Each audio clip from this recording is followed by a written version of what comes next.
It's lunchtime, everyone. So, ito ang ating food for today.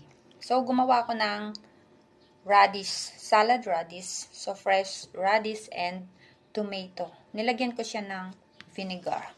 And we have this one, the hipon. So, frinay ko lang siya sa salt. Kasi, nagsawa na ako sa ibang ano. So, dito try natin guys itong ginawa kong radish. Namiss ko to. Actually, gumagawa ako nito palagi dati sa Hong Kong. Try muna natin yung sarap. Sarap. Ayan. Yung kasi, yung radish, hindi siya masyadong katabaan. So, what I did is, kinat ko na lang siya. Kasi, tama lang yung laki. Try natin.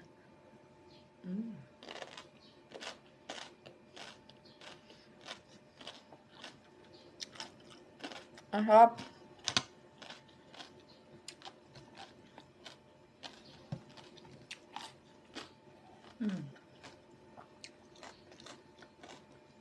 So, ayan.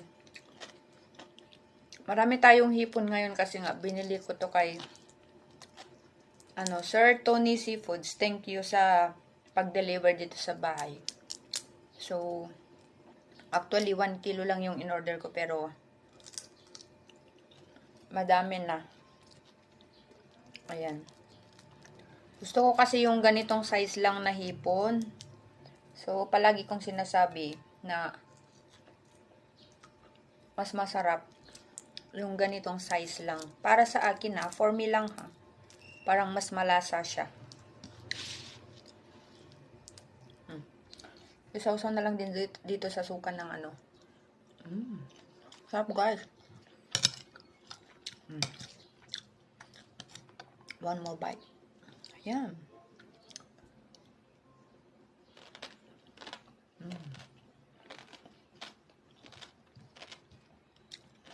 Ang sarap siya.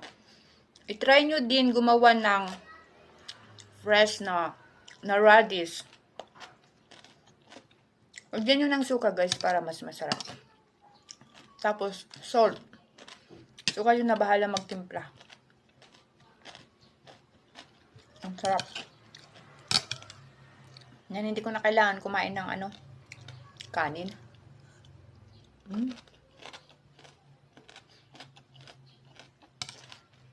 Sarap.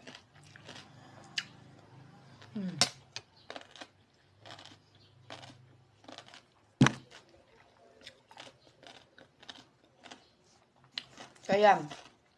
Bye!